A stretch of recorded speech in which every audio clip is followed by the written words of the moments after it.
Oui.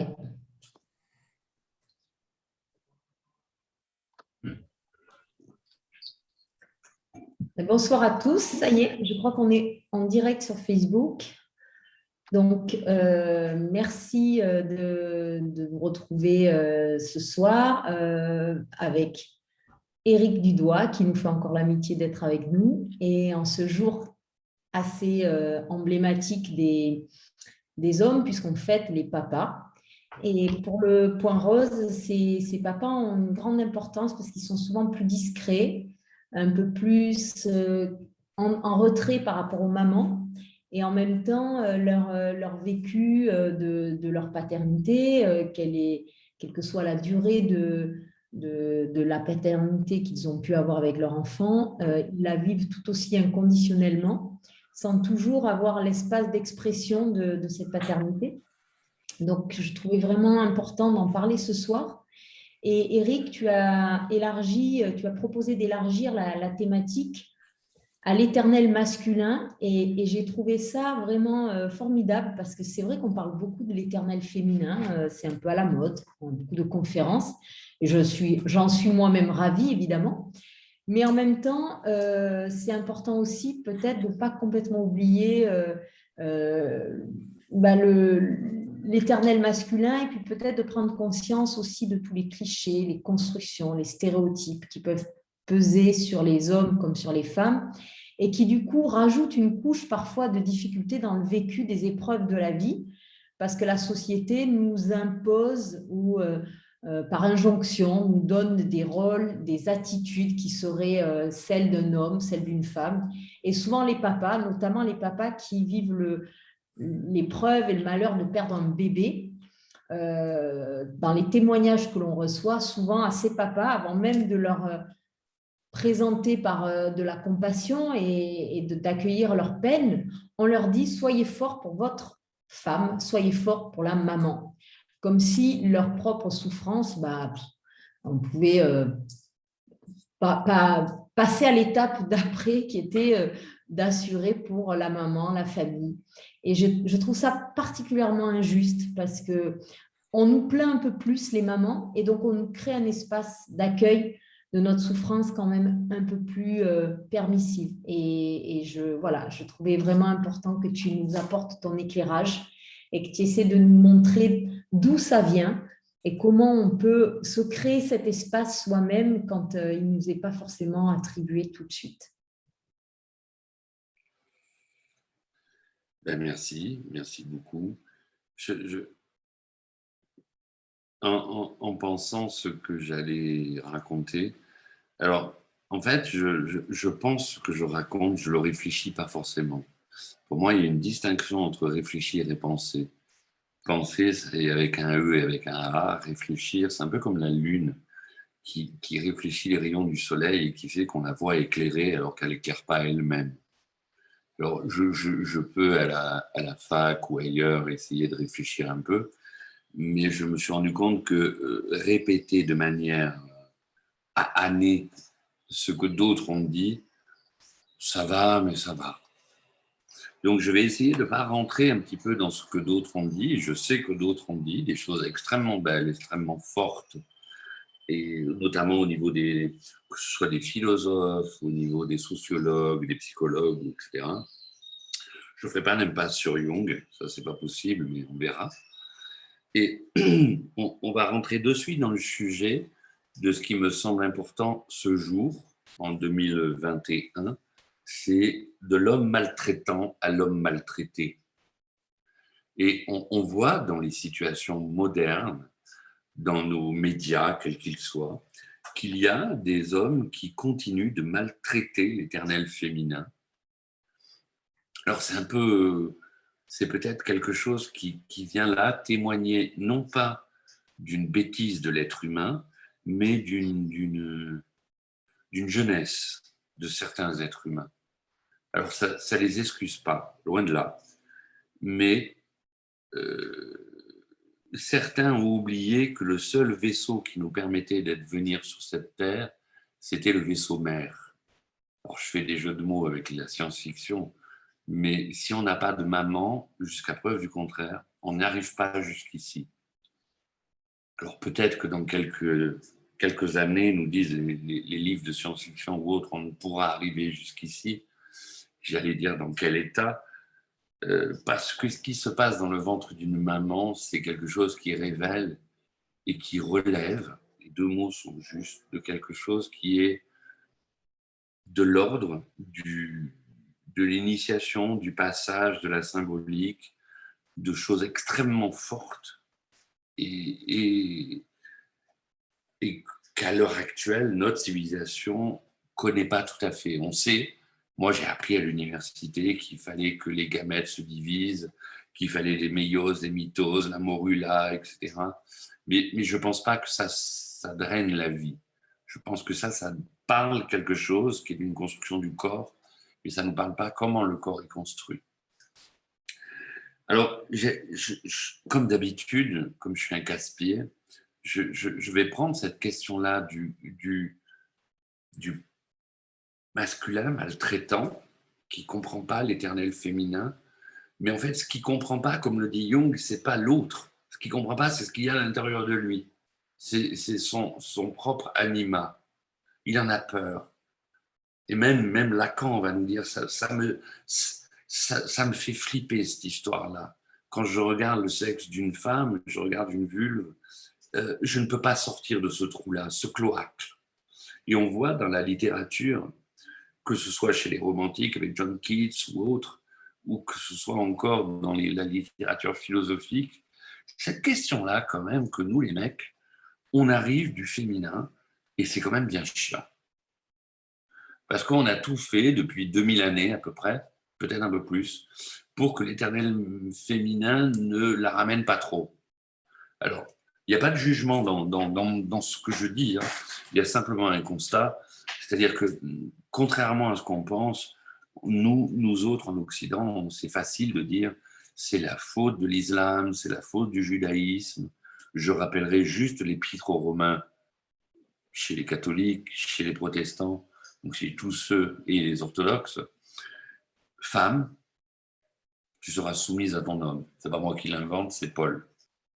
Alors, Paul de Tarse, c'est celui qui a inventé pour moi le christianisme, pas Jésus. Et donc, bien évidemment, il était héritier de sa propre culture. Et sa propre culture, c'était que fondamentalement, les femmes, elles étaient belles, gentilles, etc. Mais bon, non, voilà. On ne va pas dans les temples, etc. Et une chose qu'a fait le maître Yeshua, que d'autres n'ont pas fait avant lui, c'était d'accepter des femmes comme disciples. Et alors, ce qui est très marrant, c'est qu'en parlant de l'éternel masculin, je me mets automatiquement à parler de l'éternel féminin. C'est-à-dire que si je ne me mets pas à parler de l'éternel féminin au moment où je parle du masculin, je fais une erreur et vice-versa. Et dans l'éternel masculin, chez les apôtres, eh bien, on a plusieurs figures. Et notre spiritualité occidentale s'est calquée sur ces figures. C'est-à-dire qu'on est passé du héros grec, Zeus, Apollon, ou alors chez les Vikings qui sont plus proches de la représentation de ma tête, dans le Valhalla, Odin, etc. On est quand même très viril et on tape un peu fort. Et c'est resté un peu dans le christianisme, cette histoire-là, que finalement l'homme était costaud. Il y en a même qui ont inventé, oui, ben, il a de la dopamine, il a plus que la... Donc c'est normal, c'est lui qui doit faire des trous avec la perceuse dans la maison, et puis madame, c'est elle qui doit repasser. Et à l'heure actuelle, ça ne tient plus. Alors, ça ne tient plus, mais en même temps, l'éternel féminin est coquin en ce moment, même si je l'adore. C'est-à-dire que tout le monde est OK pour que toute tâche ménagère soit partagée, mais je ne suis pas sûr que tout le monde soit d'accord pour partager la perceuse. Et alors ça, c'est bien sûr, je le dis avec amusement, puisque j'ai été élevé par 5 femmes, et que je me souviendrai toute ma vie, j'étais petit, de cette grand-mère au plafond, en train de percer un trou pour mettre une lampe, et qui me regarde très virilement, cette grand-mère, elle faisait 1m80, ma grand-mère, et qui me dit, ici, on n'a pas besoin d'hommes. Je crois que ça a marqué ma vie. Ici, on n'a pas besoin d'hommes. Alice, c'était son nom, qui est allée au pays des merveilles depuis bien longtemps, mais Alice n'avait pas compris quelque chose. Elle n'avait pas compris parce que sa vie était dure. Ma grand-mère a été possiblement, comment on peut dire, chahutée par son beau-père, on ne sait pas trop. Ma mère aînée, c'était là, c'était pendant la guerre. Mais toutes les histoires françaises, allemandes, italiennes, européennes, mondiales, sont nées d'histoires comme ça, de narration, qui fait que les hommes étaient peut-être pas assez là pour contenir quelque chose du féminin. Et à l'heure actuelle, eh bien, on s'aperçoit que c'est le contraire. Mais revenons encore à notre histoire de Jésus. Vous vous rappelez, dans la Bible, on va faire un peu de catéchisme, tout le monde connaît la Vierge Marie.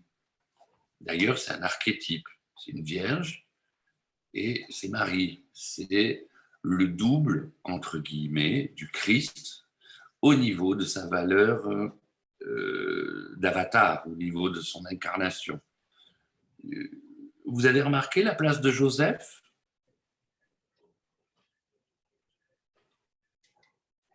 Joseph, celui qui a mis la graine.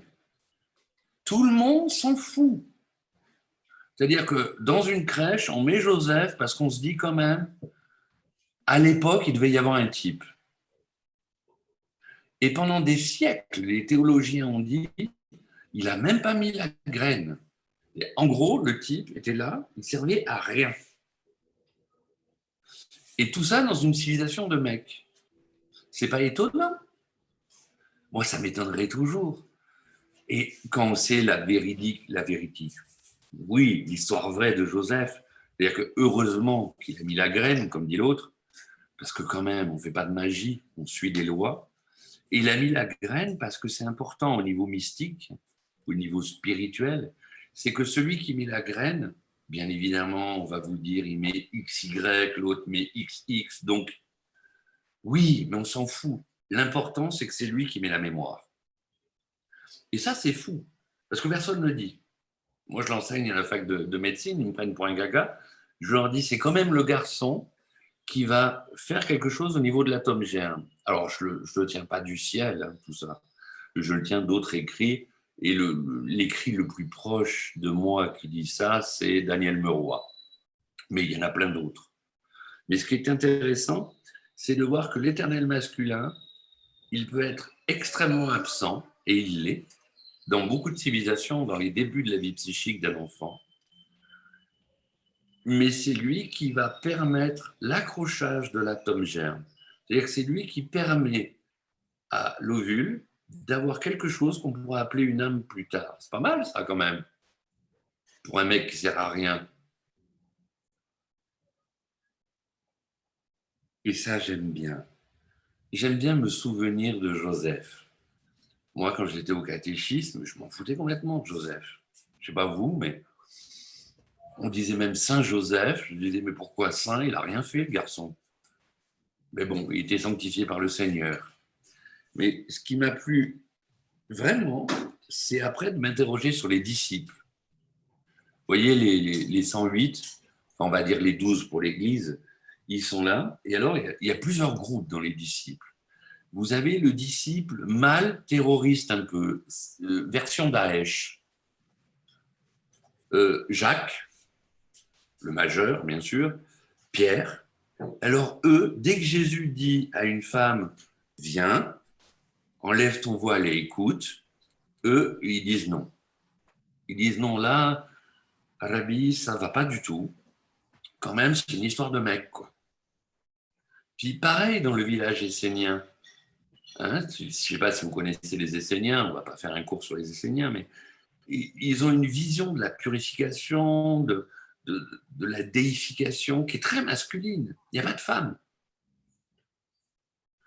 Et nous, on a été élevés là-dedans. Et en plus, on s'est dit, dans l'Ancien Testament, fondamentalement, bon, il y a quelques prophétesses, mais pas des masses. On va quand même pas se laisser emmerder par Esdras et compagnie. Quand même, les mecs importants, c'est des mâles. voyez, à part Jérémie, qui a un petit côté peut-être féminin. On ne va pas dire qu'il a un petit côté féminin du genre gay, parce que ça ne le fait pas dans la Bible, mais il a un côté féminin qu'il pleure, il chouine, etc. Les autres, c'est des guerriers. Et ça, dans toutes les traditions du monde, ça existe. Et ce qui nous fait dire peut-être avec Jung que fondamentalement, il y a 3 rôles pour un être humain, qu'il soit femme ou homme. C'est un rôle social, un rôle emblématique, un rôle symbolique. Le rôle social, c'est même pas la peine qu'on en reparle, tout le monde le sait. Nous autres, les êtres humains, mâles de notre civilisation, surtout en France, nous avons donné le droit de vote en 1945, et je ne sais plus la date exacte pour que madame ait son chéquier personnel sans que l'homme puisse voir dessus, mais c'est dans les années 70. C'est quand même, moi qui suis né en 66, ça me fait un peu peur cette histoire.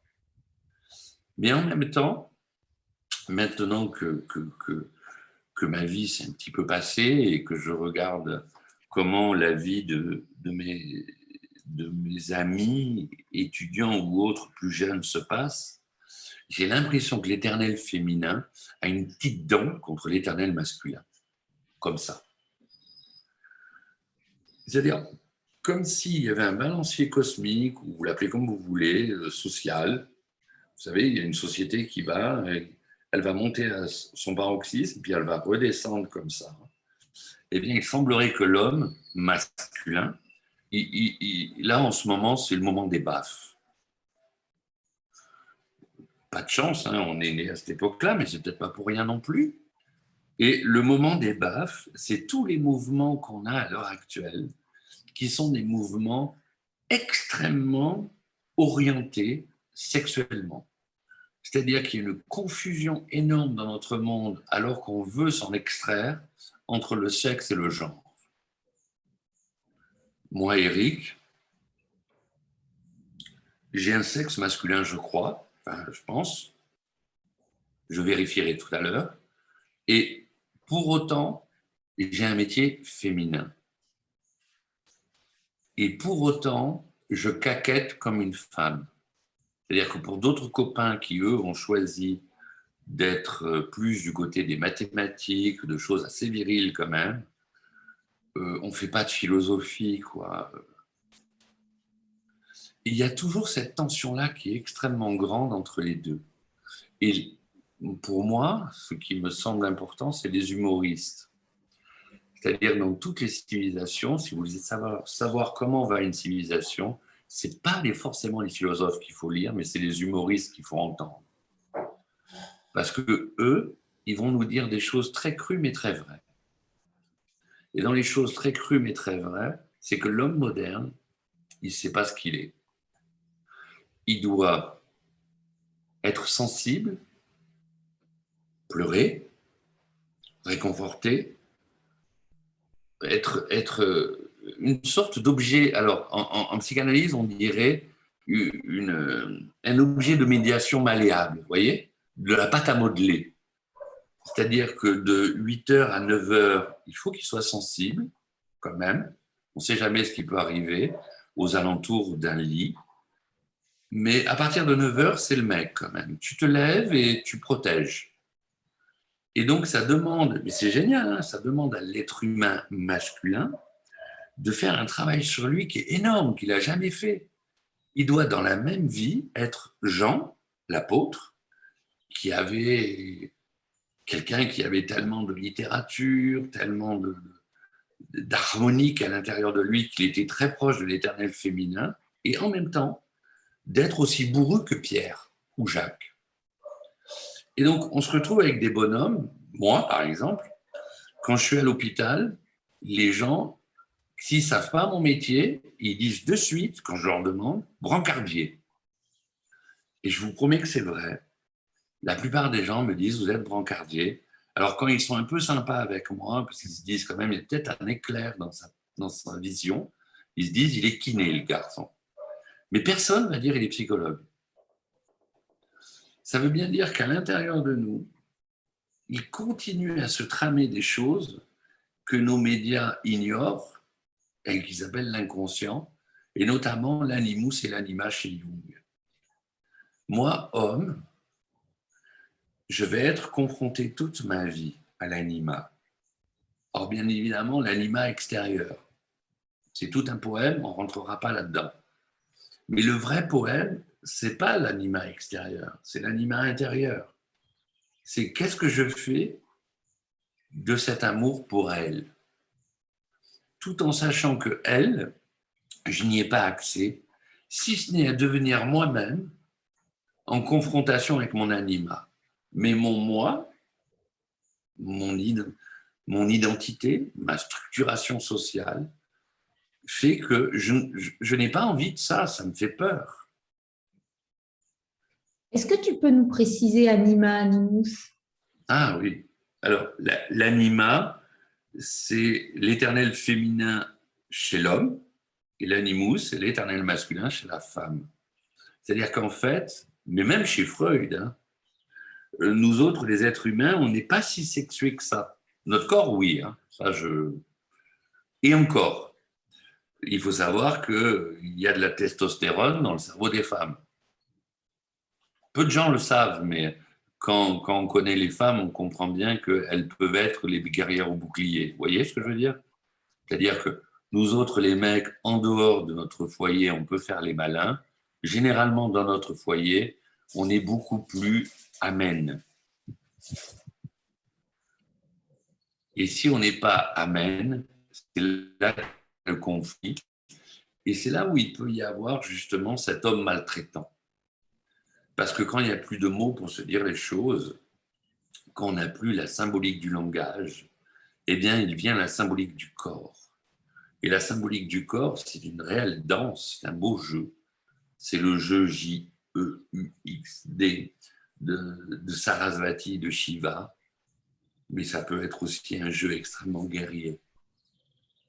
Et c'est là où on n'est pas très bon au niveau social et collectif pour prévenir ce jeu guerrier. Et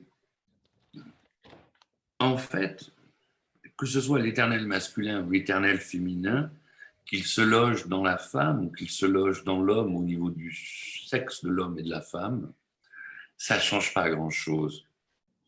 Et c'est pour ça que c'est assez étonnant, c'est que de se rendre compte qu'à l'heure actuelle, beaucoup de choses sortent. Je ne sais pas si vous, moi j'ai été effaré. Je me suis dit, mais je savais qu'on faisait du mal aux dames, hein, mais je ne savais pas que c'était si souvent. Alors, comme je suis taquin, je me suis dit, peut-être qu'il me mente. Je suis un peu paranoïaque comme garçon. Donc, je me suis dit, on ne sait jamais. Et donc, je me suis mis à rechercher dans l'histoire, etc. Et j'ai juste vu que c'était un effet de com' et que de tout temps, depuis des millénaires, la femme était réellement maltraitée. Mais comme l'enfant. Et que si maintenant, avec des associations comme le Point Rose, on peut être ému de la perte d'un enfant, je vais être horrible, ou de l'inconvenance d'une femme, dans les années précédentes, pas trop. Vous voyez, on est en 1900, on est dans le Nord, je descends à la mine, je fais des enfants pour que eux aussi puissent nourrir la petite tribu que nous sommes. Et on n'est pas dans le monde, on n'est pas dans le monde moderne où il y a un attachement très très fort entre l'homme et son enfant. On n'est pas dans le monde moderne non plus où il y a un attachement très très fort de la dame avec son homme et avec son enfant. Vous voyez, tous ces liens que l'on a modernes qui sont quand même puissants.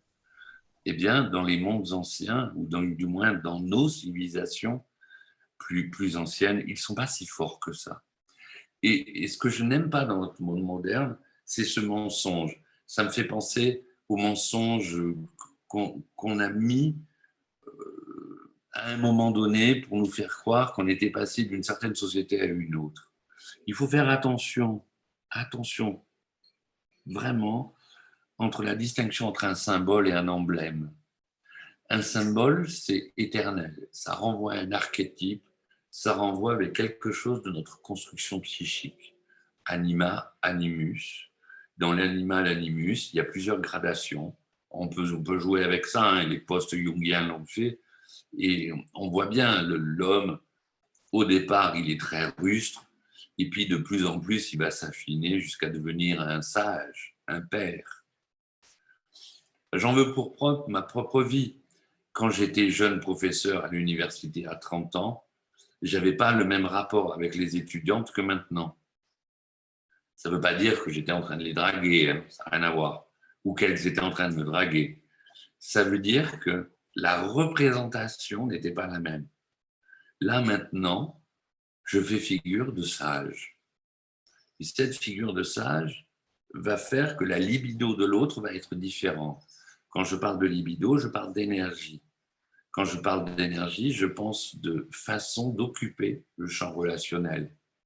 Et donc, c'est assez important, ces histoires-là.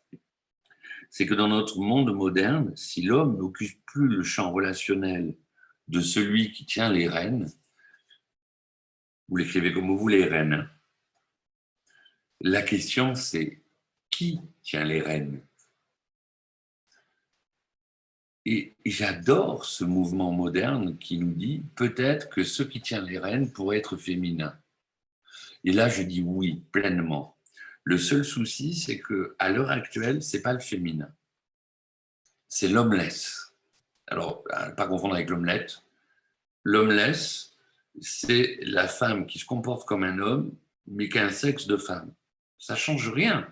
Si tu te comportes de la malfaçon, tu restes mal, quand bien même tu as un sexe féminin. Quand j'étais jeune, on voyait les figures comme Madame Thatcher, par exemple. Sans rentrer dans la politique, hein, je ne suis pas du tout là-dedans, mais juste pour montrer Diane Chasseresse. Voilà. Vous avez une dame qui a dit on va faire ça, ça, ça, des trucs très, très durs pour sauver l'Angleterre. Et on a eu des choses comme ça. On a eu en France une dame que je n'aime absolument pas. Ça ne fait rien si vous me jetez des tomates. Simone de Beauvoir. Peut-être vous la connaissez. La susnommée qui était l'épouse, enfin, l'égérie, enfin, je ne sais pas, de Monsieur Sartre. Alors, j'aime ni l'un ni l'autre, comme ça on est tranquille avec ça. Entre l'être et le néant, et puis l'autre qui piaille pour sa place de femme, mais qui, je dis bien qui piaille. C'est-à-dire que pour moi, si l'homme n'a pas à faire la guerre, la femme n'a pas à faire la guerre non plus.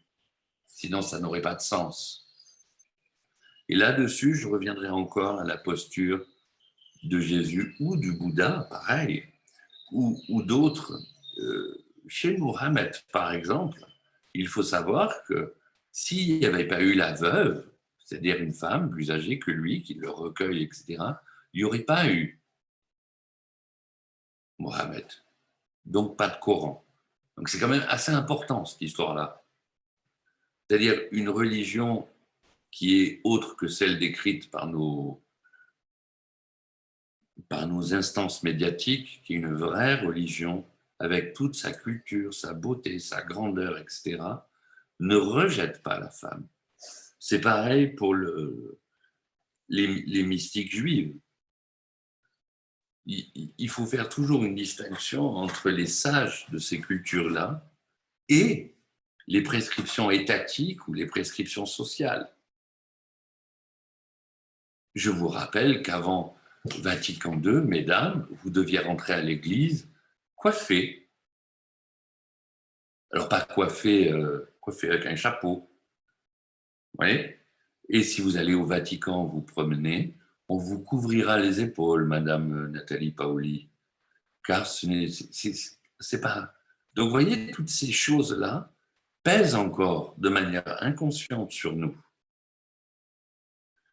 Et l'autre jour, qui était il y a quelques mois, j'ai une étudiante en psychologie sociale de la santé qui va venir travailler avec nous. Je suis très content de pouvoir la recruter. Et je lui tiens la porte. Et elle me dit, attention Eric, pas de discrimination positive. Et je dis, mais tu déconnes ou quoi? On ne l'appelle pas pour des raisons absolument anatomiques, mais elle s'appelle Laura. Et je lui dis, mais alors, si je ne te tiens pas à la porte, je suis un gros salaud.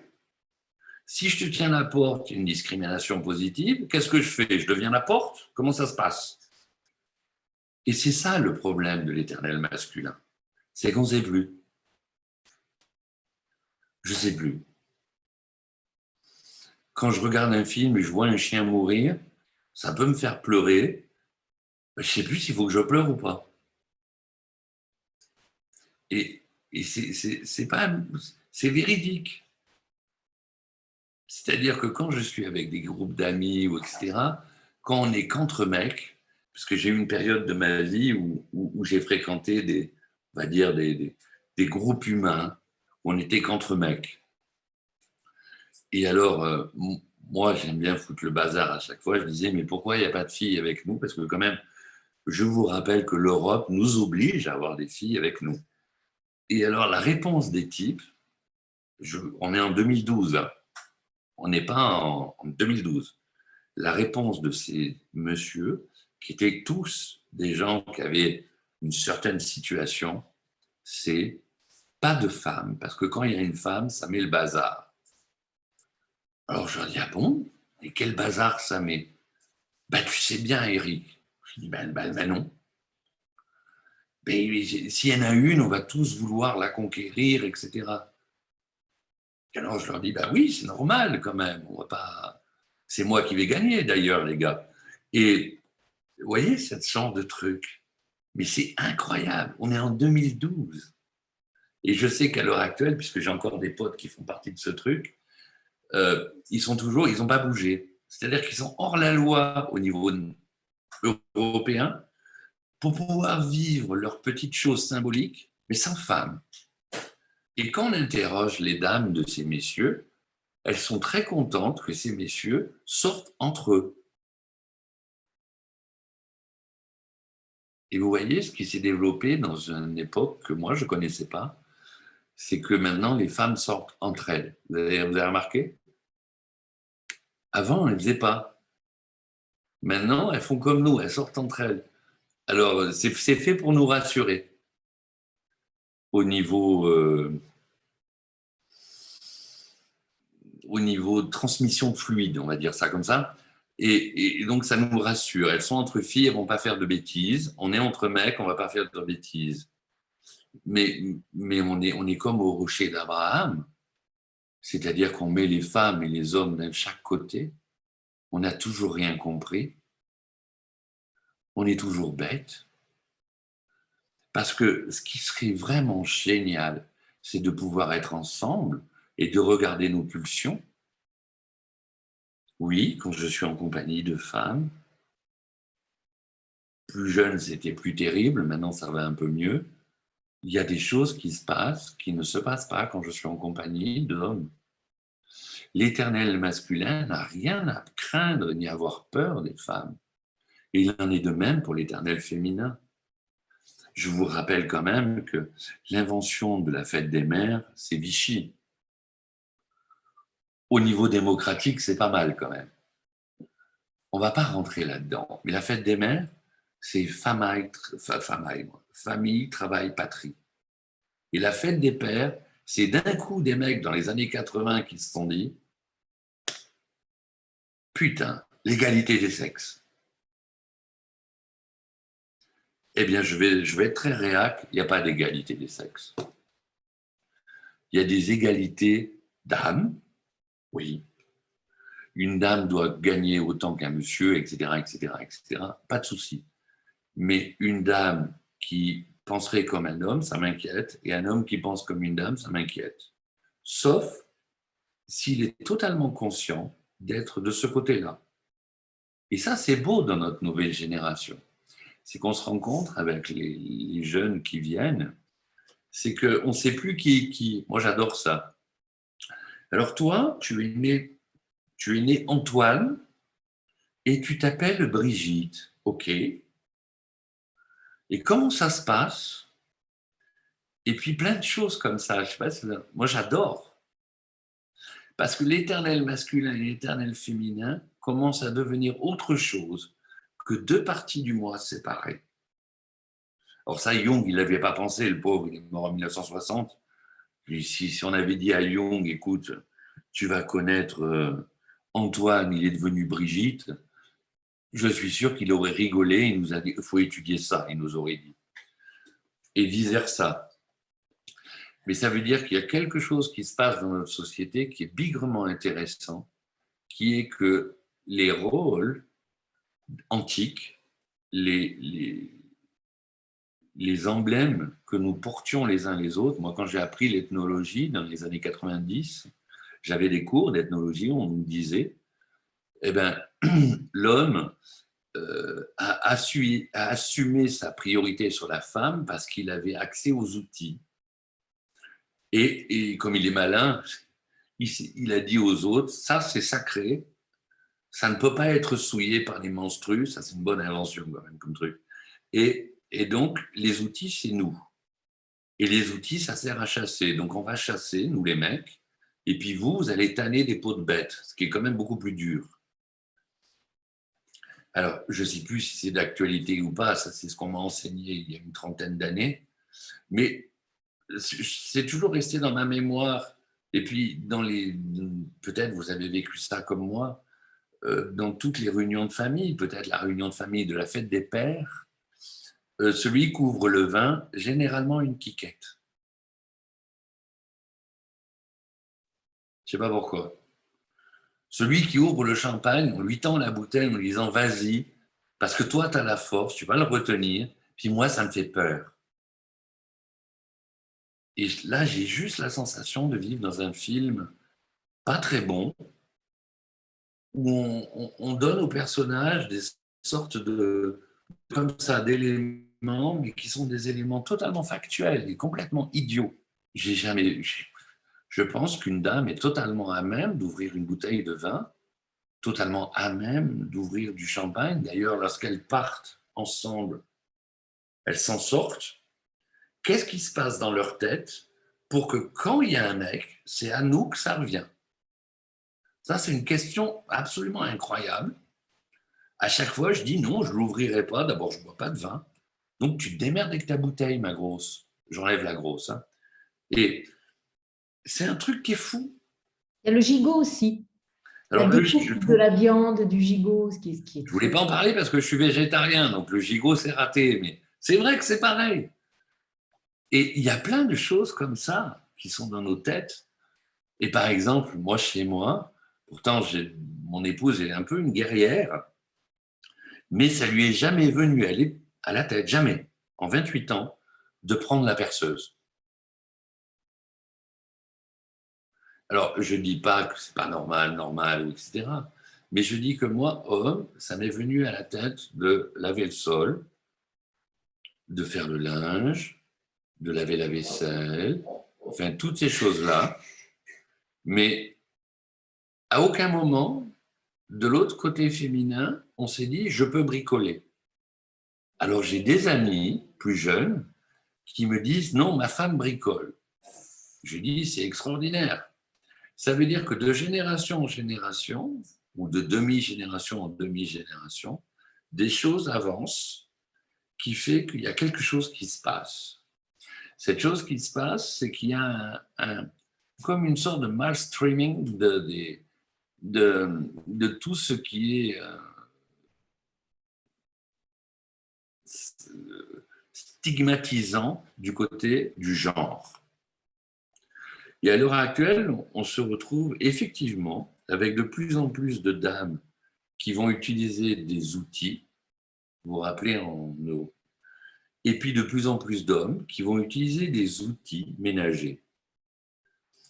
Alors tout ça, c'est génial, mais vraiment, je le pense vraiment, c'est bien, c'est une sorte d'égalité. Si et seulement si, on ne se perd pas dans l'autre. C'est-à-dire si et seulement si, ça ne devient pas comme notre monde une pensée unique. Vous savez, Hegel, il est ce qu'il est, mais c'était pas mal. Thèse, antithèse, synthèse. Si maintenant il n'y a plus d'antithèse, il n'y a plus qu'une thèse, il n'y a plus qu'une pensée unique, si au niveau du genre, il n'y a plus d'hommes et plus de femmes, on n'a pas perdu quelque chose. Même si tous les clichés sont faux. Il n'en demeure pas moins qu'au niveau neurologique, la substance blanche, c'est-à-dire les noyaux de neurones dans nos cerveaux, ne sont pas au même endroit. Même si tout est égal par ailleurs, il n'en demeure pas moins, ou alors je me suis trompé, qu'on n'a pas tout à fait la même physiologie.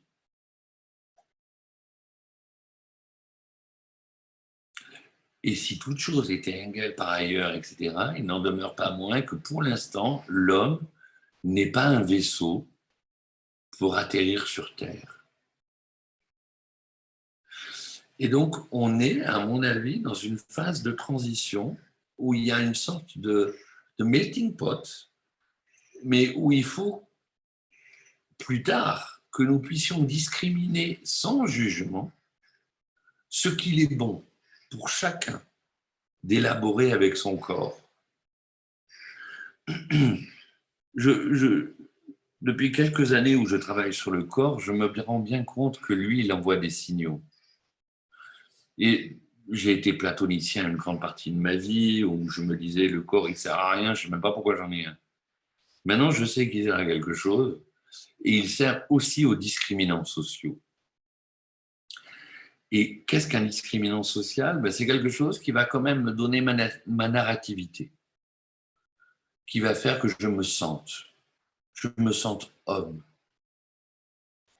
Et j'aime bien les hommes qui se sentent hommes pleinement, et ça ne les empêche pas d'aimer leurs enfants. Et alors ça, c'est tout nouveau. Mais il y a encore une sorte de bascule qui se fait pas trop bien et qui fait qu'on a du mal et qu'au lieu de le vivre au même moment, au même instant, ce qu'on devrait faire, on le vit de manière compartimentée. Vous avez remarqué, les garçons, comme les filles, il y a des moments où on est très mal, il y a d'autres moments où on est entre deux, et il y a d'autres moments, franchement, on est très, très soumis. Et j'aime beaucoup, et là, on va revenir à l'évangile, j'aime beaucoup une figure dans les évangiles, Gilles, pardon, qui est la figure de Myriam de Magdala. J'aimerais qu'on y revienne, qui est la figure pour l'Église de la prostituée sacrée, et pour les gnostiques, pas du tout. Alors, les gnostiques, ce sont des types au 3e, 2e, 1er siècle, après JC, qui se sont dit on va penser les choses autrement que de façon binaire. Et les textes qu'on a de Tel Hamadi, donc les textes de ce qu'on appelle le gnosticisme salvien, nous montrent que peut-être le premier temps du christianisme, ça a été une croyance en une sorte de père-mère. Et en le disant comme ça, je respecte ma tradition parce que dans leur tradition, c'est mère-père, qui s'appelle Barbello. On ne va pas rentrer dans les détails de ça, mais c'est juste pour vous dire que dans les premiers siècles du christianisme, et ça nous vient d'autres d'ailleurs, il y a quelque chose de l'éternel féminin qui venait annoncer l'éternel masculin. Il y a une phrase qui est toujours étonnante dans l'Ancien Testament. Dieu couve ses petits comme une poule couve ses œufs. C'est étonnant de la part d'un mec un peu viril quand même. Vous voyez, il n'est pas là pour rigoler, on ne croit pas en lui, c'est pas bon. Et ça veut dire que peut-être on est dans une époque aujourd'hui où l'éternel masculin va devenir pleinement éternel masculin parce qu'il peut vivre son éternel féminin à l'intérieur de lui. Et vice-versa. C'est-à-dire, moi, en tant qu'homme, je vais vivre pleinement mon animal. Je ne vais plus avoir peur. Et puis, je vais arrêter de dire que dès qu'il y a une femme qui me plaît, ou etc., c'est une salope. Je vais me dire, tiens, elle éveille ma concupiscence. Donc, c'est plus elle la coupable, c'est moi qui ressens quelque chose. Donc, il n'y a pas de culpabilité. Et pareil pour l'éternel féminin. C'est-à-dire que l'éternel féminin, au lieu de dire tous les hommes, c'est tous des gna gna gna, des gros machos, des gros guerriers, etc., elle va se dire, tiens, en fait, ce qui me fait peur chez l'homme, c'est ma propre violence. Lui, il en témoigne, moi, ça me fait peur. Et je vous renvoie à Jung et puis à d'autres, hein, pour vraiment comprendre ce mouvement de va-et-vient, qui est en fait un mouvement un peu comme mes mains. C'est-à-dire que ce n'est pas ça et ça, c'est ça. Et toute notre vie, elle est comme ça. Moi, il y a des moments dans ma vie où, quand je suis dans mon bureau avec mes collègues masculins, je préfère pas qu'il y ait de dames parce que ça serait odieux ce qu'on raconte. Et je sais que mes collègues psy ou médecins font exactement la même chose. Le problème, c'est pas de faire ça. On n'est pas là pour juger. La question, c'est pourquoi on ne le fait pas ensemble. Qu'est-ce qui se passe? Qu'est-ce qui fait qu'à l'intérieur de nous, eh bien, résiste le petit garçon qui dit « Je veux pas de filles dans mon groupe ». Non. Et la petite fille à l'intérieur de nous qui dit « Je veux pas de garçon ». Vous vous rappelez de cette époque de votre vie? Freud l'appelle la période de latence.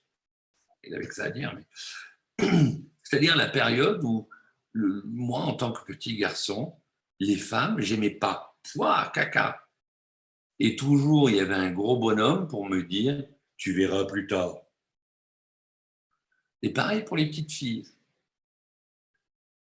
Et à l'heure actuelle, on se dit, tiens, on va les éduquer différemment pour voir ce que ça donne. Alors, ça part d'un bon sentiment, mais ça voudrait dire que l'éducation transmet l'archétype, ce qui n'est pas vrai. L'éducation transmet le conditionnement, pas l'archétype. Et ce qui fait qu'on se retrouve avec des trucs très bancals à l'heure actuelle.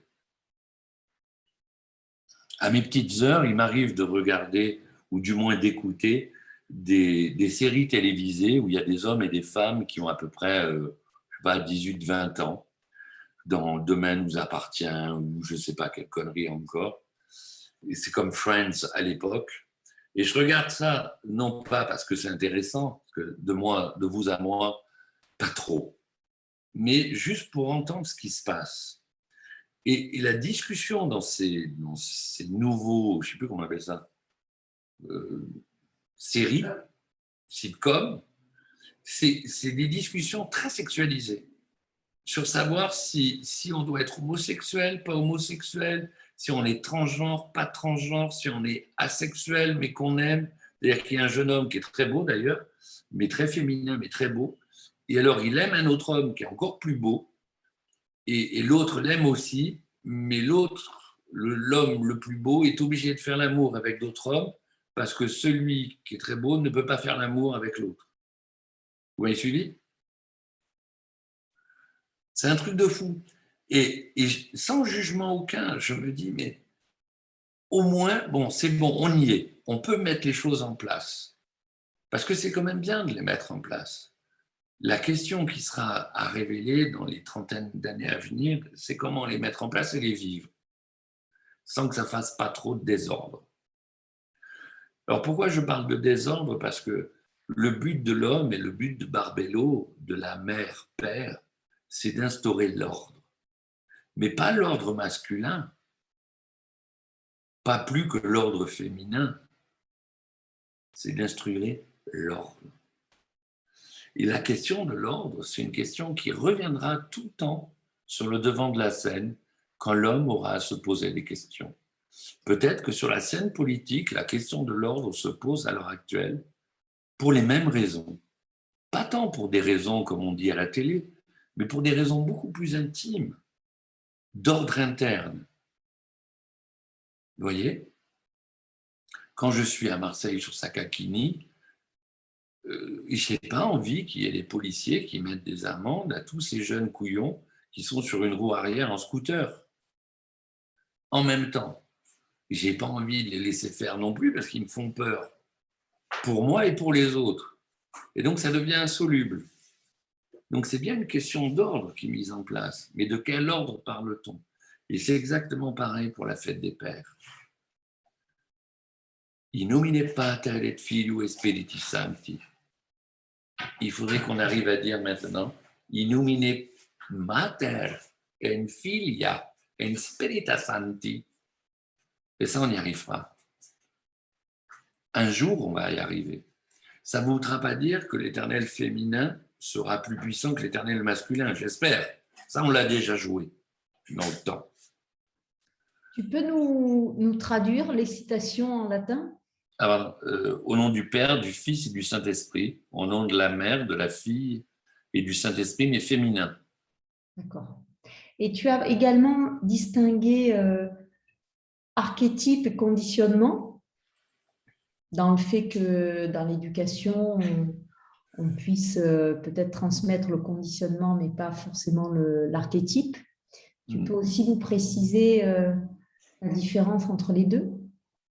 Ouais, c'est assez simple en fait. Le conditionnement, c'est sur des normes sociales. Par exemple, nous, dans notre monde moderne, c'est tu ne tueras pas quelqu'un d'autre. Pourquoi? Parce que c'est pas bien, sinon tu vas en prison.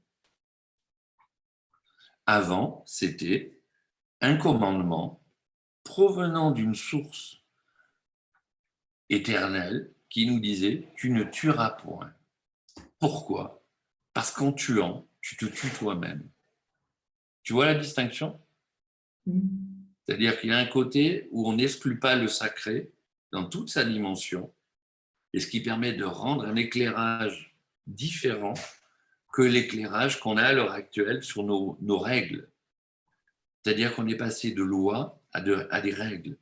Il y a une chose, par exemple, qui a été très saisissante pour moi, c'est le moment où notre président adoré de tous a malencontreusement pris peut-être une gifle, je ne sais pas. Qu'importe qu'il l'ait pris ou pas, enfin pour moi. Mais c'est tout ce qui en a découlé après. Et donc, comme j'ai l'oreille qui se tend assez facilement, j'ai vu qu'à l'Assemblée nationale, donc là où il y a un maximum de mecs un peu bedonnants comme moi, qui se sont dit, c'est pas bien de toucher au président. Pas bien du tout. Et ils nous ont fait tout un tintouin pour nous expliquer que c'était pas bien, quoi. C'était pas éthique, c'était pas moral. Et moi, j'étais en train de regarder la série Viking, pas de chance. Je me suis dit, c'est pas grave, quoi. On peut le détruire. On en met un autre. Je me suis dit, mais quand même, tu es un homme de Cro-Magnon, mon pauvre Dudois. Et donc, je me suis penché sur la question. Et je me suis penché sur la question et ça m'a fait rire. C'est-à-dire que les républicains, pas le mouvement politique, hein, les républicains, le sens de la République, a gardé quelque chose qui nous vient de la royauté, qui est le fait qu'on ne peut pas toucher à la personne du roi, parce qu'il est roi de droit divin. Eh bien, Monseigneur de Gaulle, il s'est dit, on va quand même garder ça, on ne sait jamais. Et ça marque une civilisation. Dans d'autres civilisations, si le chef se fait taper dessus, il doit flinguer l'autre. Sinon, c'est une tapette. Vous voyez comment ça se passe? C'est con, hein, c'est archaïque. Mais là, le chef s'est fait taper dessus. Alors, bien sûr, on a condamné ce jeune homme, je ne sais plus à quoi, qu'importe, on l'a condamné, mais ce n'est pas lui qui l'a condamné, c'est l'ensemble de la collectivité. Et donc, on est vraiment dans une civilisation où on n'assume plus ce que l'on est. On dédouane toujours. Vous voyez, moi j'ai fait objecteur de conscience parce que je voulais donner à personne le permis de tuer. C'était mon truc. Ils m'ont engueulé quand même. Hein. Mais je n'arrivais pas à comprendre que faire l'armée, c'était porter une arme, c'était impossible pour moi. Et de faire le semblant d'être malade, c'était impossible aussi pour moi. Je suis assez con, mais je pense que la France m'a élevé, que je lui dois bien un petit peu quelque chose. Je suis bête. Et en même temps, je ne délègue pas à l'armée le droit de tuer pour moi. Ce n'est pas possible. Et ça, c'est une vraie question, vraiment engagée. Et si j'avais une chose à dire sur l'éternel masculin, c'est que si l'éternel masculin est à l'orée d'un monsieur qui s'appelle Pierre Rabhi, on aurait un bel éternel masculin. Alors, je sais que en disant cela, j'ai choisi quand même quelqu'un qui est quand même avec des stigmates pas possibles. Il est vieux, petit, algérien, il fait du bio, mais c'est le premier à m'avoir fait. Mais en même temps, c'est quelqu'un qui nous dit des choses très justes, mais toutes belles, toutes bêtes. Il nous dit, si tu veux continuer à régner dans les champs, il va falloir que tu t'adaptes aux champs. Et c'est un peu ça qui est challengé par l'homme moderne, c'est si tu veux continuer à régner sur ton monde, il va falloir que tu t'adaptes au monde. Tu ne peux plus te permettre d'être le gérant omnipotent du monde. Tu ne peux plus te permettre de dire à l'éternel féminin, ça ne te concerne pas, tu n'apprends pas à lire, c'est pas possible. Et ce que j'aime dans cet éternel masculin de ces jeunes hommes que je rencontre en thèse ou ailleurs, c'est que ils sont tout mignons comme ça. Alors, on a gardé des temps où ils sont quand même très cons. Mais le féminin aussi, maintenant. On l'autorise à être très con. On appelle ça, je crois, l'euro ou le mondial, je ne sais plus trop, qui sont des moments qui sont vraiment nécessaires pour la société. Et quand la Rome antique a dit des jeux et du pain, elle n'avait pas tort. C'est-à-dire que dans le monde moderne, si on n'avait pas ces jeux, pour nous c'est le football maintenant, ça pourrait être autre chose, eh bien, on ne pourrait pas avoir cette sorte d'ordalie. Et vous savez que l'ordalie, c'est le signe de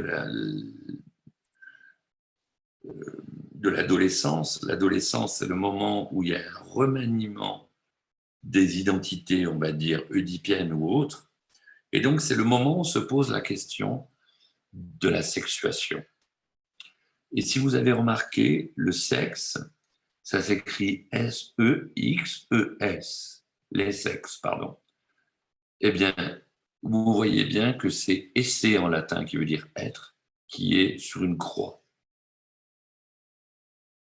Et donc, ce qui est demandé à tout un chacun, homme et femme, masculin et féminin, ce n'est pas tout à fait la même chose, c'est de devenir à lui-même sa complexité et sa complémentarité. C'est-à-dire d'arrêter de penser qu'il y a un rapport sexuel. Là, je fais comme Lacan. S'il y a un rapport sexuel, il y a une division. Il n'y a pas de division. Il n'y a même pas de complémentarité. Dans mon cœur, dans ma tête, quand je regarde une amie féminine, elle n'est pas complémentaire à moi. Elle est autre. Elle est pleinement autre. Et ce que j'aime chez elle, c'est justement qu'elle soit pleinement autre. Et je n'ai pas besoin de quelqu'un qui me complémente. Sinon, il n'y a plus... Ça voudrait dire que, comment ça s'appelle, Platon avait raison dans son mythe. Vous savez, on n'est qu'un des hommes et des femmes. Au départ, on était un être avec 4 bras, 4 jambes, etc. Je ne le pense pas. Par contre, je pense qu'on va vers l'androgyna. Et que ça, c'est bien. Et qu'il nous faudra encore des trilliards de milliards d'années avant d'y arriver. Ça, c'est un autre problème. Merci Eric de ce cadre vraiment riche. Alors évidemment, on est le point rose, donc j'ai envie de t'amener à préciser ce que tu penses, toi, du deuil d'un papa, quand c'est un bébé ou un enfant plus grand ou un adulte, et quel regard la société, notamment dans les conditionnements, puisque tu parlais des conditionnements, mais peut-être aussi du coup des archétypes, comment un papa, un homme vit cela et comment on se le représente. Je vais parler de deux hommes qui, pour moi, sont des hommes nouveaux, qui m'ont montré une trajectoire nouvelle. L'un s'appelle David, l'autre Ludo. Euh,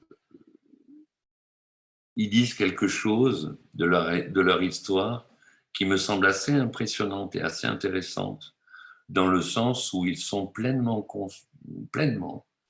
investis de leur fonction, et j'ai envie de dire de leur fonction paternante. Et ça, c'est quelque chose qu'on a peut-être oublié dans les siècles avant ou dans les dizaines d'années avant, c'est que s'il existe une maternité, il existe une paternité. Et la paternité n'est pas seulement le nom.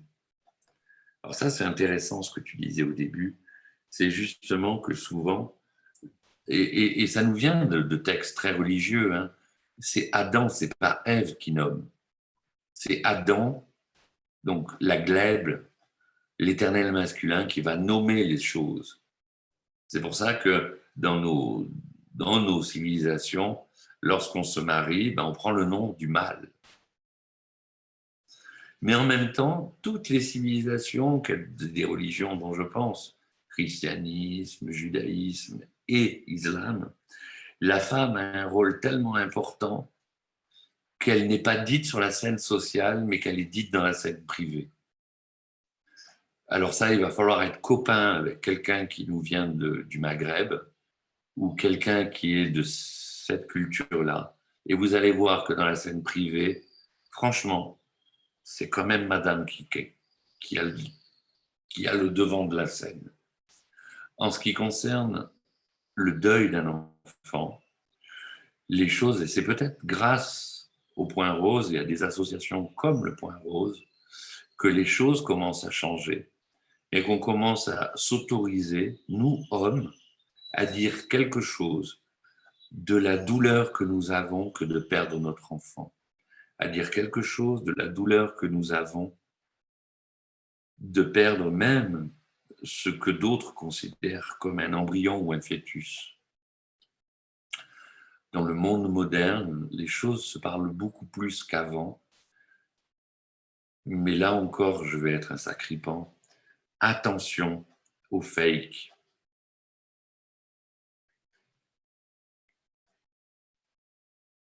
C'est-à-dire, C'est-à-dire que je suis psychologue, c'est-à-dire que je sais écouter un peu. Et quand j'écoute, quelqu'un qui fait semblant de prendre une posture sociale, je le vois. Et il y en a beaucoup. Mais après tout, pourquoi pas? Si ça permet à ceux qui ont réellement cette posture-là de pouvoir l'assumer, je suis très content. Mais on est dans cet entre-deux. On n'est pas encore arrivé au moment où l'homme pourra dire des choses à la femme. Là, en ce moment, il imite. Il dit comme la femme. Mais c'est pas la même chose qui se passe en lui. Ben, je vais être horrible, mais quand une femme perd son enfant à l'intérieur d'elle-même, il se passe des choses. Physiquement, physiologiquement, expérientiellement. L'homme, il vit des choses physiquement, expérientiellement, mais ce pas les mêmes choses. Faut arrêter, moi, on ne me fait pas croire ce qui n'est pas vrai. Un homme, bon, il peut grossir pendant que sa femme est enceinte, comme dit Coluche, c'est qu'il va boire de la bière.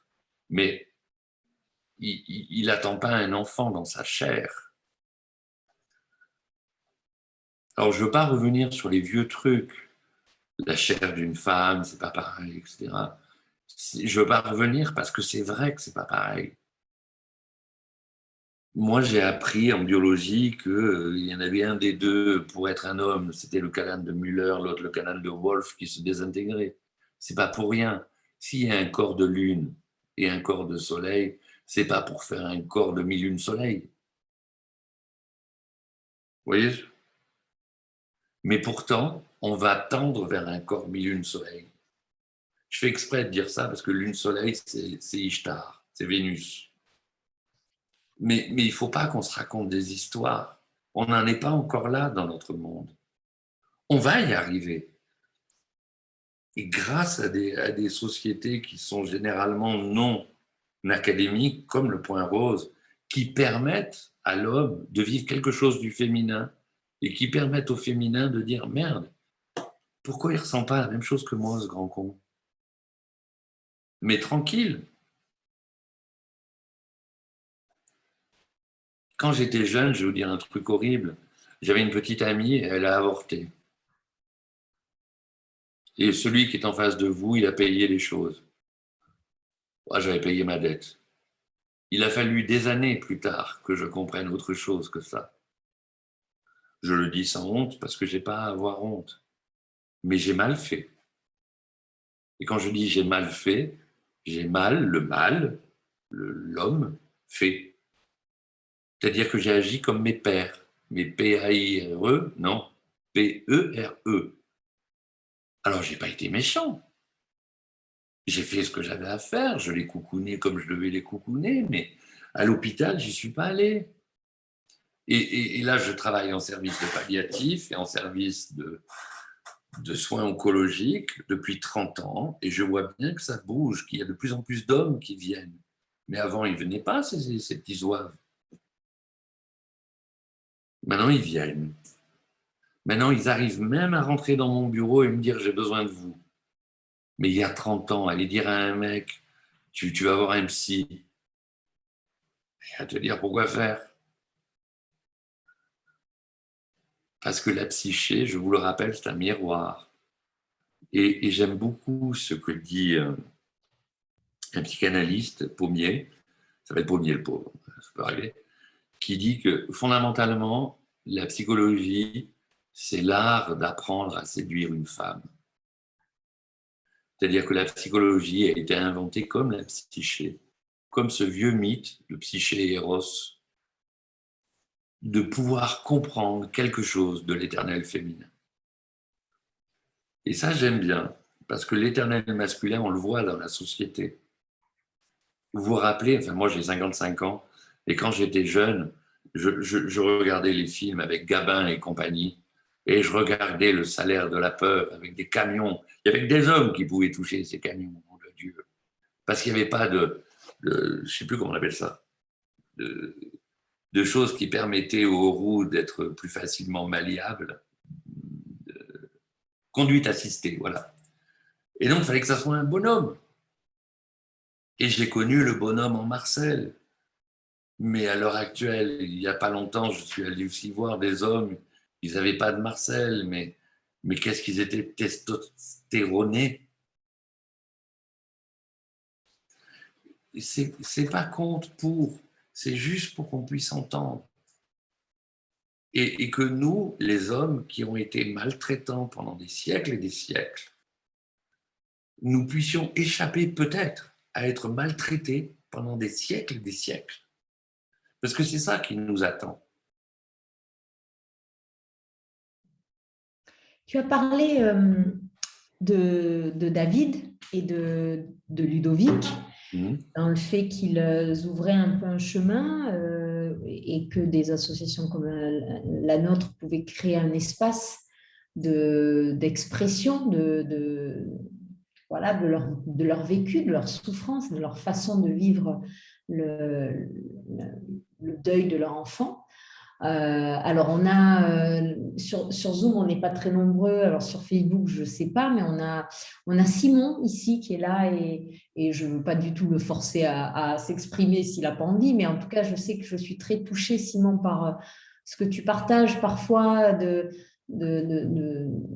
Salomé et tu exprimes aussi très joliment et avec tout ce que ça dit de dur et de beau en même temps dans ce que tu exprimes.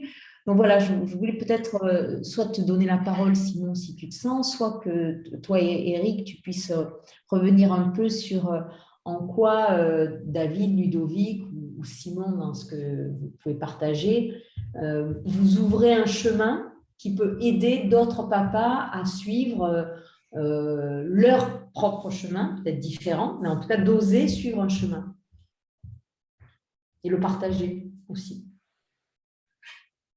Simon, tu veux bien nous dire un petit mot? On m'entend? Hmm. Oui, très bien. Oui, c'est bon. Bonsoir. Bonsoir. Bonsoir, bonsoir. Euh, ben oui, je ne saurais pas expliquer. J'ai peut-être été formaté d'une manière différente ou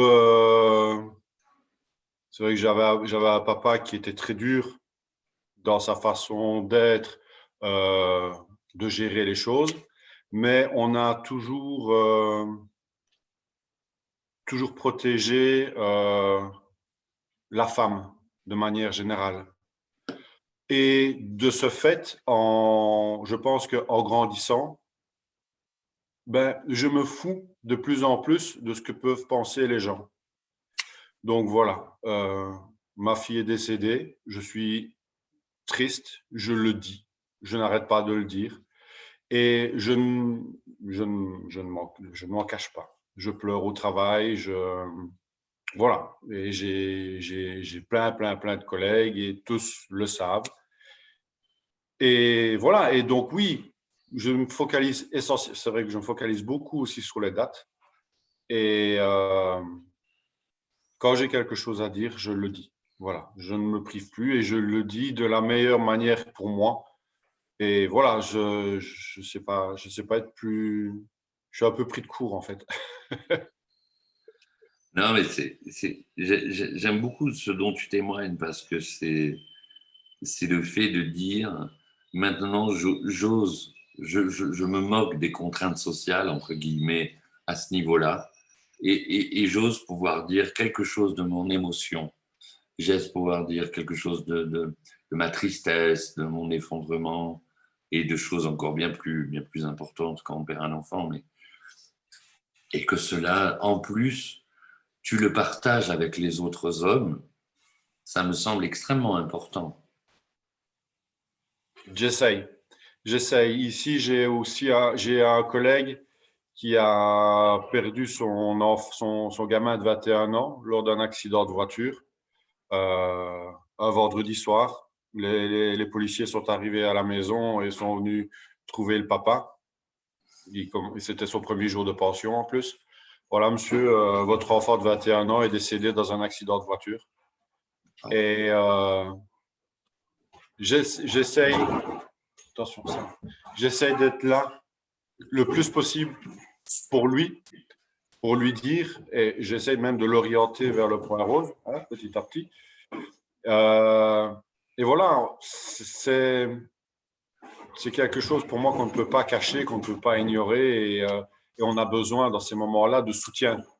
Donc, si même c'est d'une manière dérivée, via un message ou une photo ou un truc comme ça, ben, tant mieux, tant mieux, tant mieux. J'ai même dernièrement baptisé ma moto. Hein, j'ai mis un autocollant de Salomé avec son prénom dessus en me disant, ben voilà, elle est là. Et c'est une manière en plus encore de pour moi, en parler, si on me pose la question à un moment donné. Ouais, ça me touche beaucoup ce que tu dis parce que ça me fait penser au texte de Patrick Chenet. Oui, c'est pour ça que j'ai partagé, je ne sais pas si vous l'avez vu sur la page du Point Rose, ce que le comédien Patrick Chenet partage sur son fils Ferdinand, qui est très beau, et je trouve qu'il a cette liberté de dire, bah oui, moi je vis ça comme ça, et pour rien au monde, je veux le vivre autrement, et il l'assume. Et alors, il y a un autre monsieur dont on parle pour d'autres choses, qui a perdu son enfant, qui est monsieur Depardieu. Et il n'y a pas longtemps, je l'ai entendu parler, il parlait de son fils. Et alors, j'ai bien aimé. D'abord, il parlait de sa vie. Alors, le journaliste lui disait, Monsieur Depardieu, bravo, etc. L'autre, il n'en avait rien à foutre sur lui. Il était assis ou avachi, je ne sais plus, sur son fauteuil, tellement on ne sait plus s'il y avait le fauteuil ou Depardieu avec. Et il lui dit, écoute-moi, gamin, au journaliste, hein, moi, je joue pas, je vis. Il dit, oui, mais dans vos films, il dit, non, je joue pas, je vis. Et quand je vis, je suis addict. Alors, c'était ça, son mot à lui, hein, ce qui ne renvoie pas forcément à l'addiction des psychologues, mais je vis à fond. Et même la mort de mon fils, je l'ai vécu à fond. Il n'est plus là, mais il n'est plus là totalement. Alors là, le pauvre journaliste commence à se dire, ça y est, il a dérapé, le Depardieu. Et Depardieu qui dit dans son rire habituel, il n'est plus là totalement parce qu'il est tellement là. Donc il l'a un peu perdu, mais c'est un petit peu ça, c'est-à-dire se rendre compte que plus je nie quelque chose de mon monde interne, et plus par l'extérieur, ça va revenir me faire fracture, plus j'accepte mon monde interne, plus je dis oui, j'ai perdu, j'ai pu, il y a pu, et plus l'autre est présent. Alors ça, c'est un truc qui existe même dans la spiritualité, c'est même comme ça que la spiritualité mystique s'est construite. C'est une sorte de... En théologie des trois grandes religions, on appelle ça la voie cataphatique, c'est-à-dire on nomme par la négation, on nomme pas par l'affirmative. Je ne peux pas te dire qui est Dieu. Alors si on prend, je ne peux pas te dire où est Carla Marie, je ne peux pas te dire où est Salomé, mais je peux te dire où elle n'est pas. Et parce que je peux te dire où elle n'est pas, alors elle est pleinement là où elle doit être. Je vois, j'ai perdu Nathalie, qu'est-ce qui se passe? Non, moi, oui, ça me fait rire parce que je pense que beaucoup peuvent peut-être se demander ce que tu veux dire, mais en même temps, ça me parle. Mais ça me parle parce que j'ai cheminé 6 ans depuis. Évidemment, si tu m'avais dit ça 6 mois après, je t'aurais dit, mais non, mais quand elle n'est pas là, elle n'est pas là, et quand elle est là, elle est là. Et moi, ce qui me manque, c'est qu'elle soit là. Et l'entre-deux n'existait pas. C'était pour moi quelque chose d'impensable, mais effectivement, et c'est un vrai chemin avec des montagnes russes, des doutes, des Tu vois, désespoirs. excuse-moi, je te coupe, mais tu as dit l'entre-deux. Tu n'es plus à l'entre-deux. Je t'ai connu quand tu étais à l'entre-deux. L'entre-deux, ça veut dire elle est là sans être là. Il arrive un moment où elle est pleinement absente dans sa présence. Et on a l'impression que je fais un oxymore, mais c'est pas vrai. C'est comme la chanson de Simon & Garfunkel, The Sound of Silence. C'est-à-dire qu'il y a quelque chose de la pure présence sans qu'il y ait autre chose qu'une absence. Et ça renvoie aussi à Rumi. Rumi qui nous dit tu entendras des mots qui n'ont pas de son. Et puis on peut prendre toutes les traditions humaines.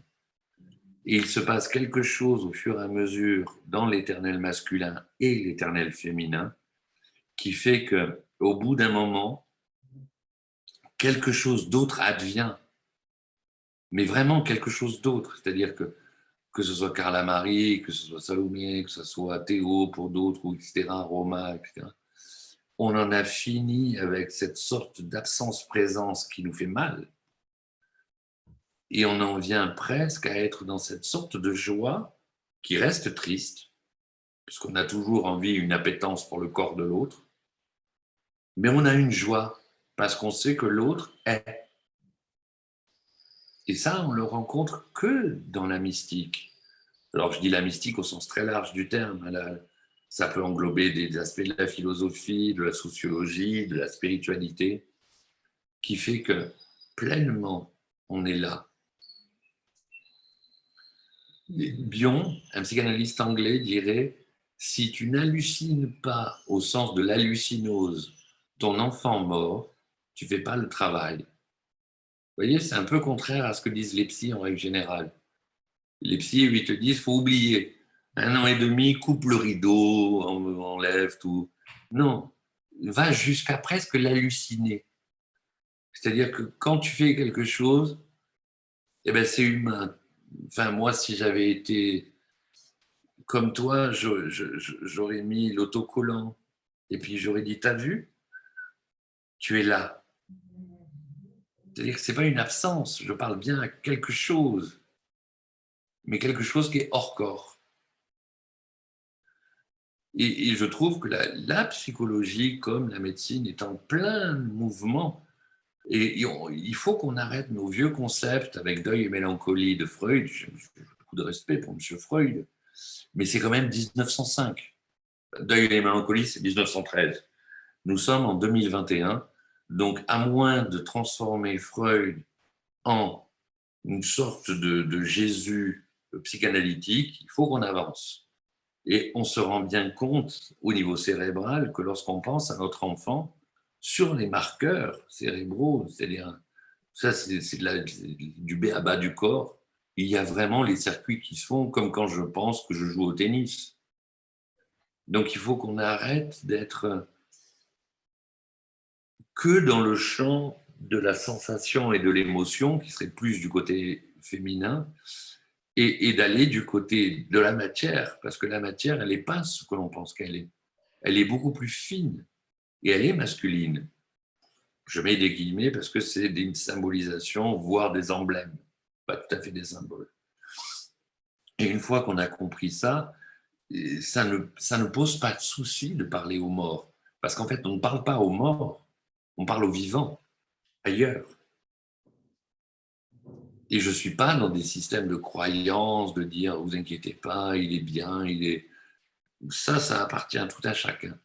Il est en tout cas dans la vivance psychologique, physiologique, sociologique de la personne qui l'éprouve à un instant T. Et ça, j'aime bien. Vous avez remarqué que ce jour-là, donc on est, je ne sais plus combien, enfin, c'est la fête des pères, moi j'ai ma fille qui m'a laissé un texto. Elle m'a dit, ah oui, au fait, vrai, hein, ah oui, au fait, bonne fête. C'était la fête des pères. Elle n'a même pas dit bonne fête, papa. Ah oui, au fait. Et ça, j'ai aimé. C'est-à-dire que je l'ai trouvé vrai. Elle n'a pas fait semblant. Mais je sais que quand je vais mourir, ce jour-là, je lui dirai alors. Et vous voyez comment on fonctionne. C'est ça qui m'intéresse. C'est comment, par exemple, Simon fonctionne avec sa moto, sa fille et un autocollant. Ça, c'est l'expérience à la première personne. Et c'est l'éternel masculin. Je n'ai pas collé l'autocollant sur une poupée Barbie parce que c'est une fille, je l'ai collé sur ma moto.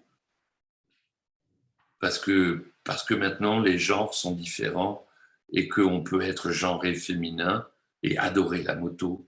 On peut être genré masculin et adorer jouer à la poupée. Et voilà, je ne voudrais pas prendre tout le temps.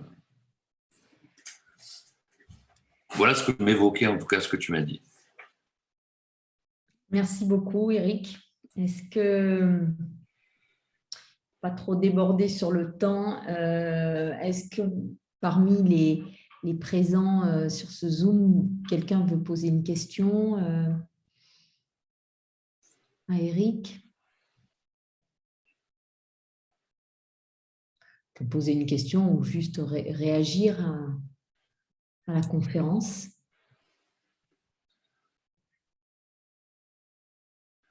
Tu nous intimides toujours autant. Non, mais je finirai comme ça, voilà, comme ça on est tranquille. Dans la spiritualité, j'ai choisi une voie qui s'appelle la voie non-duelle. En Orient, on appelle ça Advaita, qui est dans la voie non-duelle. Maintenant existe que parce que maintenant meurt à maintenant. Et si j'ai choisi une voie non-duelle, c'est pas pour rien. C'est parce que toutes les voies duelles, quelles qu'elles soient, bien, mal, jour, nuit, femme, homme, sont des voies certes respectables et aimantes, mais elles ne me conduisent pas vers l'ultime que j'entrevois, qui est en dehors de toute dualité, homme, femme, nuit, jour, mal, bien. C'est juste un petit peu plus arrangé différemment, qui fait qu'on retrouve toujours de l'un dans l'autre, de l'autre dans l'un. Et comme disait Rimbaud, je est un autre.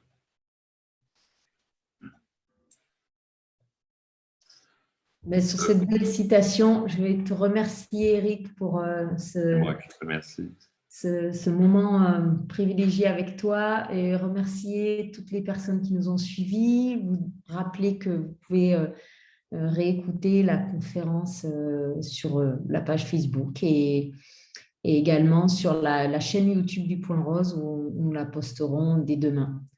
Un grand merci à tous et on vous retrouve bientôt pour une prochaine conférence où je profite, tu vas me détester Eric parce que je vais faire de la publicité, mais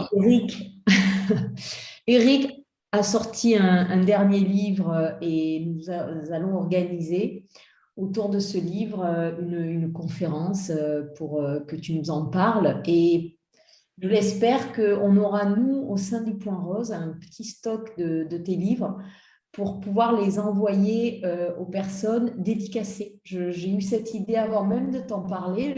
Je ne l'ai pas encore fait valider, mais je trouvais bien que le Point Rose puisse permettre aux personnes qui sont loin et qui ne seront pas forcément à ta conférence de pouvoir bénéficier de cette dédicace que tu nous donneras sur place. Voilà. Donc, ça sera sans doute début juillet, je pense, c'est ça? Oui, et vous avez témoignage de l'éternel jeu masculin-féminin, où de toute façon, je ferai. Vous voyez ce que je veux dire? Merci beaucoup.